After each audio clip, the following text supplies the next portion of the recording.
Hi guys, welcome to dimension IAS. Basically हमने जो बात की थी इथिक्स एसएआर ऑप्शनल, ये बहुत इंपॉर्टेंट टॉपिक्स है to get the interview call. और इसके साथ साथ अगर आपको रैंक लाना है तो जीएस 1 2 3 भी इंपॉर्टेंट है, लेकिन इसमें सबसे इंपॉर्टेंट चीज़ आती है decision making about the optional, कि कौन सा ऑप्शनल ले, कौन सा ऑप्शनल ना ले, कौन सा ऑप्शनल का सक्सेस रेट कितना है, किसका कोचिंग अवेलेबल है, किसका गाइडेंस अवेलेबल है, किसका मटेरियल बुक्स अच्छी तरह से अवेलेबल है और जिसका आंसर राइटिंग प्रैक्टिस करवाने वाला कोई अवेलेबल है। ये सारी चीज़ों को ध्यान में रखते हुए कुछ सब ऑप्शनल के सक्सेस रेट के बारे में हमें सोचना बहुत ज़रूरी है। अब इस सक्सेस रेट का बेसिक डेटा आता कहाँ से? तो बेसिक डेटा आता है यूपीएससी के जो एनुअल रिपोर्ट्स है वहाँ से। तो यूपीएससी की वेबसाइट पे जाओ, एनुअल रिपोर्ट्स है, वहाँ पे आपको सक्सेस रेट्स मिल जाएंगे। नाउ हम जो आपको दिखाई देंगे कि पॉपुलर सब्जेक्ट्स है, कुछ टेक्निकल सब्जेक्ट्स हैं एंड कुछ नॉट एडवाइजेबल सब्जेक्ट्स भी है, कि यहाँ पे आपको बात करनी है कि भाई ये ऑप्शनल क्यों लेना है, पिछले 4 सालों में, पिछले 8 सालों में ओवरऑल उस ऑप्शनल के सक्सेस रेट का ट्रेंड कैसे है। अब इस सक्सेस रेट मतलब क्या है कि सक्सेस रेट मतलब जितने भी प्रीलिम पास होके मेंस के लिए अपेयर हो रहे हैं, सपोज फॉर एग्जांपल 100 बच्चे मेंस के लिए अपियर हो रहे हैं, तो उसमें से फाइनल लिस्ट मतलब फाइनल सिलेक्शन, इंटरव्यू की बात नहीं कर रहे, फाइनल सिलेक्शन में कितने बच्चे सिलेक्ट हो रहे हैं। फॉर एग्जांपल एक ऑप्शनल है, उसके 100 बच्चे मेंस के लिए अपियर हो रहे हैं, मतलब प्रीलिम पास हो चुके और उसमें से 4 लोग पास हो गए, मतलब फाइनल लिस्ट में आ गए, तो इसका सक्सेस रेशियो होगा 4%। इस हिसाब से यूपीएससी कैलकुलेट करता है सक्सेस रेट। तो यहाँ पे इंटरव्यू की फेज जो है वो ड्रॉप की जाती है, तो मेंस के लिए कितने अपियर हुए हैं एंड एक्चुअल फाइनल लिस्ट में कितने हैं, उस हिसाब से सक्सेस रेट कैलकुलेट किया जाता है। तो हम उतना ही देखेंगे कि कौन से ऑप्शनल का सक्सेस रेट कितना है, क्योंकि अगर हम बात कर रहे हैं कि मेंस में, सपोज फॉर एग्जांपल अगर हम बात कर रहे हैं मेंस की बात कर रहे हैं और फाइनल लिस्ट की बात कर रहे हैं, तो मेंस एंड फाइनल लिस्ट में जो परसेंटेज ज्यादा है तो उसका मतलब ये भी है कि उसका ऑप्शनल का स्कोर ज्यादा होने की संभावना है। That is the basic assumption, क्योंकि जब तक ऑप्शनल में आपको मार्क्स नहीं आते हैं तब तक आप फाइनल लिस्ट में, या फिर इंटरव्यू कॉल तो नहीं आता है यार, फाइनल लिस्ट में भी आप ठीक से स्कोर नहीं कर पाते हो। मतलब यहाँ पे आप फाइनल लिस्ट में आ रहे हो, इसका मतलब आप ऑप्शनल में अच्छी तरीके से स्कोर कर रहे हो। अगर इस ऑप्शनल का सक्सेस रेट अच्छा है, मतलब इस ऑप्शनल को पिछले कुछ सालों में आपको मार्क्स आ रहे हैं। That is the basic assumption.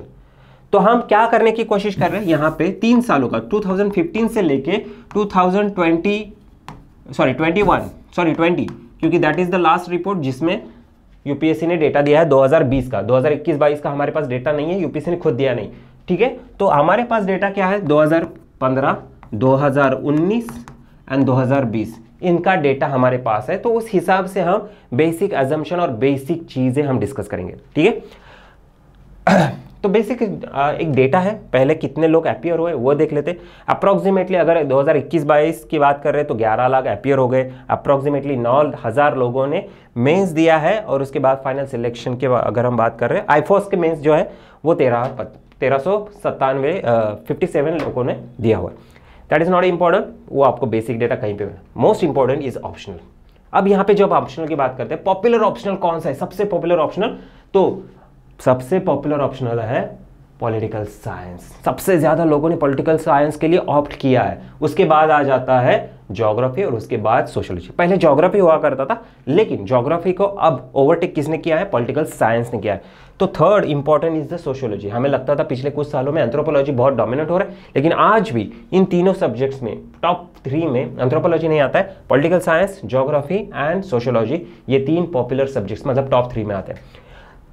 जब हम मार्क्स की बात करते हैं, percentage wise success rate point of view से बात कर रहे हैं, तो इस साल मतलब 2020 के पॉइंट ऑफ व्यू से हम बात कर रहे हैं, तो 2020 में सबसे ज्यादा किस स्ट्रीम से है, लॉ, फिर इकोनॉमिक्स एंड देन कॉमर्स। अगर हम परसेंटेज वाइज देख रहे हैं 13%, which is the one of the highest, then 13.1% and then 12.9%। ये बात समझ लो, यहाँ पे सक्सेस रेट अप्रोक्सीमेटली अगर 10% है, 7 to 20%, मतलब यहाँ पे बात कर लो कि सपोज फॉर एग्जांपल 4 to 5 या 4 to 6 या फिर चलो up to 5, 5 to 7 and 7 to 10, ये 3 कैटेगरीज हम कर लेते हैं। तो ये बहुत ही लो स्कोर है, ये मीडियम सक्सेस रेट है एंड ये हाई सक्सेस रेट है। मतलब अगर आपका 7% से ज्यादा सक्सेस रेट है उस ऑप्शनल का, तो वो ऑप्शनल हाई परफॉर्मिंग कैटेगरी में आता है।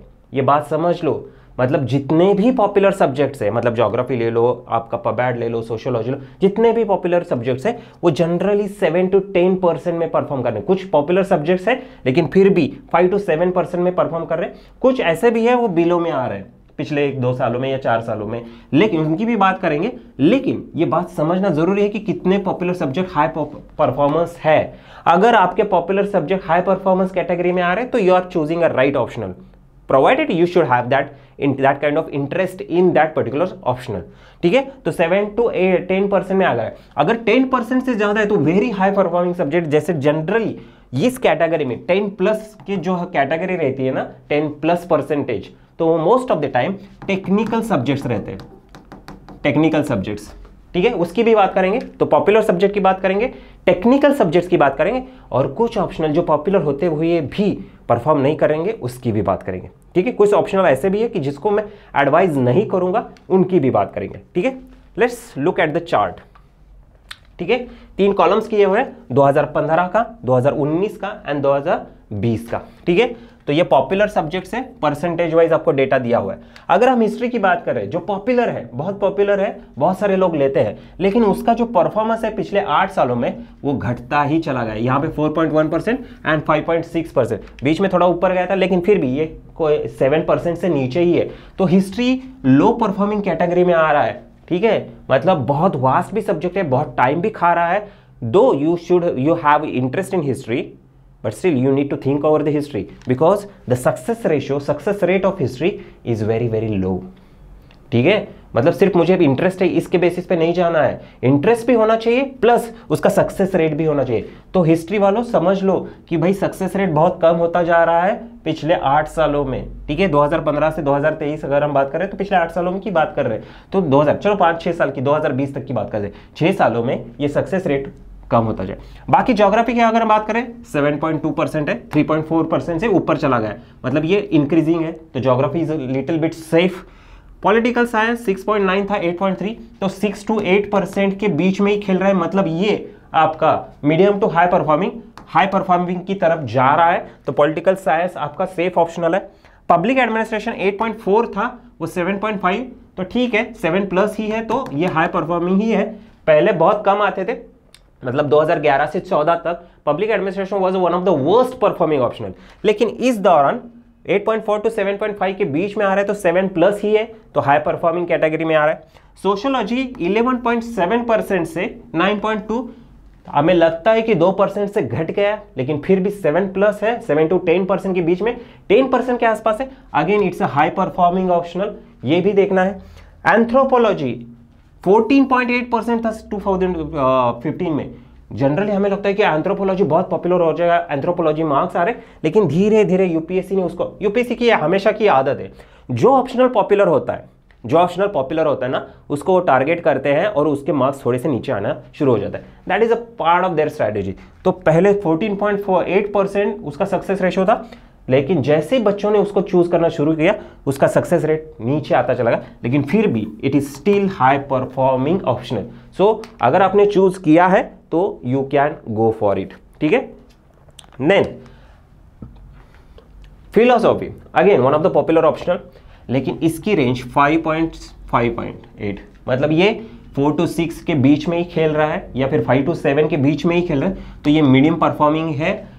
इसमें मार्क्स ज़्यादा आते नहीं है, मतलब मीडियम लेवल की मार्क्स आते हैं, ओके मार्क्स आते हैं, तो इसके बेसिस पे आपको रैंक मिलने की पॉसिबिलिटी बहुत कम हो जाती है। तो आपको बहुत ही हाई परफॉर्म करना पड़ेगा इथिक्स, एसे एंड जीएस में, और इंटरव्यू में भी। तो इसके लिए जनरली अगर फिलोसॉफी में एक्सलेंट आपका नॉलेज है तभी इसके बारे में सोचना, otherwise just because popular subject है इसीलिए ले लेता हूँ, so that is not advisable. तो फिलोसॉफी के पॉइंट ऑफ व्यू से साइकोलॉजी 11.8 था, ठीक है, 7.1 मतलब 4% से वो डिक्रीज हो गया, शायद और डिक्रीज हो सकता है, लेकिन फिर भी मीडियम लेवल की ये बात करेंगे। साइकोलॉजी का बेसिकली गाइडेंस बहुत ज़्यादा अवेलेबल नहीं होता है, मतलब शायद दिल्ली में होगा, लेकिन जो बाकी रीजनल सेंटर्स होते हैं पुणे, बेंगलोर या फिर हैदराबाद, तो शायद वहाँ पे उतना अवेलेबल, अगर होगा भी तो उतना क्या बोलते हैं उसको, मार्क्स नहीं आ रहे हैं। तो साइकोलॉजी के बारे में सोचना, जिनका है ऑप्शनल उनको सोचने की ज़रूरत है। लॉ मैनेजमेंट इकोनॉमिक्स, ये ह्यूमैनिटीज़ का ही पार्ट है, जनरली इनको ह्यूमैनिटीज़ सब्जेक्ट्स बोलते हैं। ये ह्यूमैनिटीज का ही पार्ट है लेकिन लिटिल बिट टेक्निकल है। जिनका ग्रेजुएशन पोस्ट ग्रेजुएशन इस स्ट्रीम्स में हुआ है वो जनरली इस स्ट्रीम को प्रीफर करते हैं या ऑप्शनल सब्जेक्ट। लेकिन फिर भी इसमें मार्क्स एक तो बहुत ज़्यादा आ जाते हैं, नहीं तो बहुत कम आ जाते हैं। It is a very risky part. लेकिन फिर भी इन्हीं 3 से ऑप्शनल में आपके परसेंटेज सक्सेस रेट बहुत ज़्यादा है। मतलब पहले से ही यहाँ पे 16% है, यहाँ पे 13% है, यहाँ पे 12% है, यहाँ पे 15% है, यहाँ पे 10% है, 13% है। मतलब one of the high scoring subjects है economics, law and management, though they are part of the humanities. Generally humanities की रेंज कितनी है? 7 to 10% ये रेंज है। बट ये ह्यूमैनिटीज का पार्ट होते हुए भी लिटिल बिट टेक्निकल है, लेकिन इनकी स्कोर रेंज सक्सेस रेट बहुत ही हाई जाता है, 13+ जाता है। सो अगर आप श्योर है बहुत अच्छा है आपका स्ट्रीम वाइज और आपका ग्रेजुएशन पोस्ट ग्रेजुएशन में ये ऑप्शनल ये स्ट्रीम बहुत तगड़ा है, तो you can definitely think about these optional because that will give you one of the highest ranks. ठीक है, नेक्स्ट टेक्निकल सब्जेक्ट्स की बात करते हैं। कुछ टेक्निकल सब्जेक्ट्स है, civil engineering, mechanical engineering and electrical engineering. तो ये भी वैसे ही है, अगर आपका बहुत तगड़ा नॉलेज है, most of the time IIT वाले जनरली ये ले लेते हैं। लेकिन अगर आपका तगड़ा नॉलेज नहीं, सिर्फ आप नॉर्मल इंजीनियर है, ऑन एन एवरेज है 60-70% पे खेल रहे हैं, 70% आ रहे हैं ऑन एन एवरेज, तो generally I will not advise these optionals for your optionals, क्योंकि ये उनके लिए जिनका बहुत ही फंडामेंटल स्ट्रांग है। तो सिविल इंजीनियर का पहले 5% था, फिर 6.9% है, बीच में थोड़ा हाई गया था, लेकिन फिर भी 7%, मतलब मीडियम परफॉर्मिंग है, राइट। मैकेनिकल इंजीनियरिंग 12% to 10% है, हाई परफॉर्मिंग है, लेकिन फिर भी रिस्की है। उतना फंडामेंटल स्ट्रांग होना चाहिए, लेकिन फिर भी मैं इसको बोलता हूँ रिस्की ही है।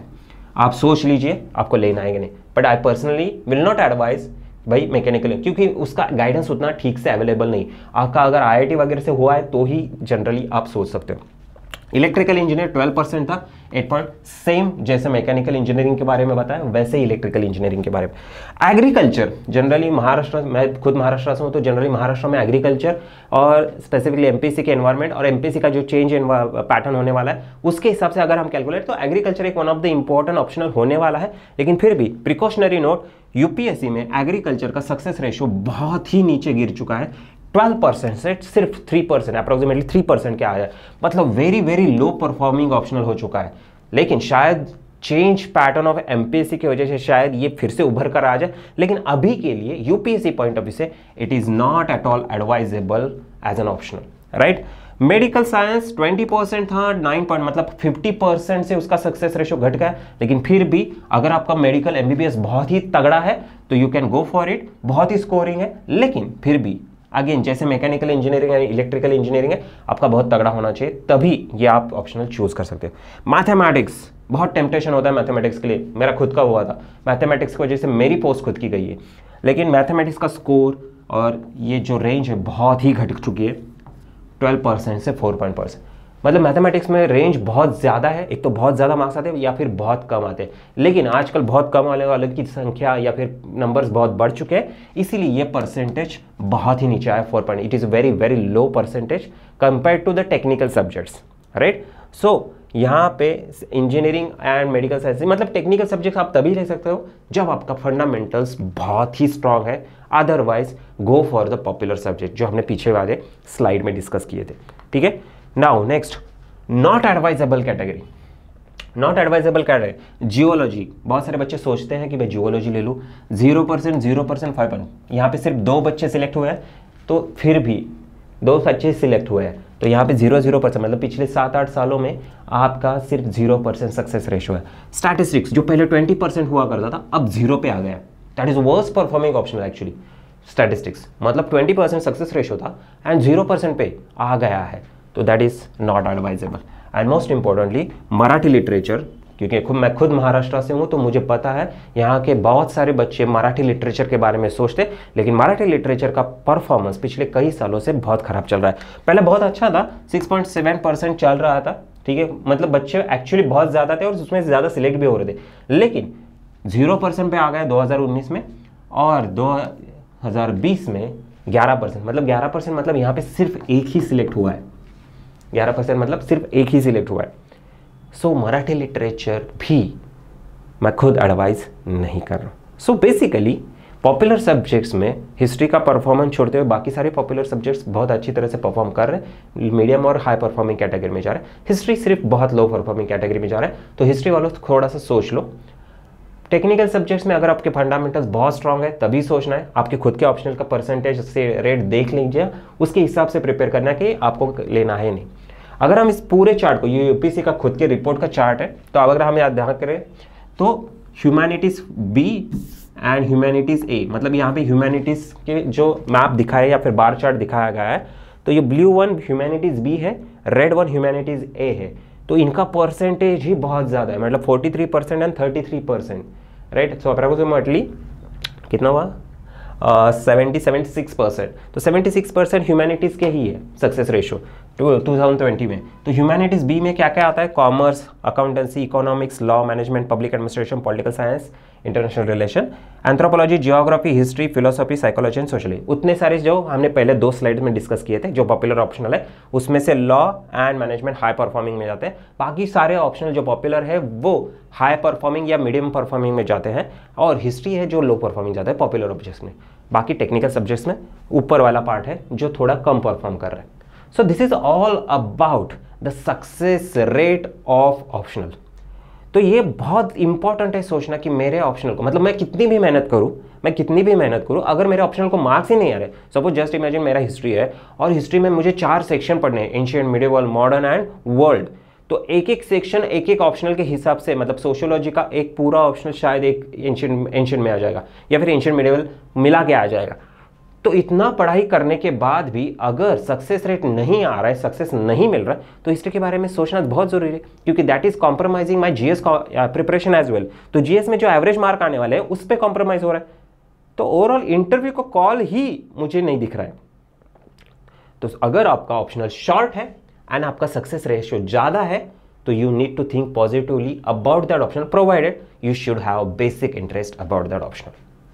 सो ये पूरे सक्सेस रेट का आप एनालिसिस कर दिए, और ये स्पेसिफिकली 2024 के बच्चे को बहुत अच्छी तरह से सोचना है, क्योंकि आपके पास सिर्फ अप्रॉक्सीमेटली 7 मंथ्स है फॉर द मेंस प्रिपरेशन, मतलब 210 दिन है, और ये अगर आपने ठीक से यूटिलाइज किया तो 2024 आपकी अच्छी जाएगी, अदरवाइज 2025 है ही। ठीक है, this is all about from my side about the success rate of optional. Thank you very much.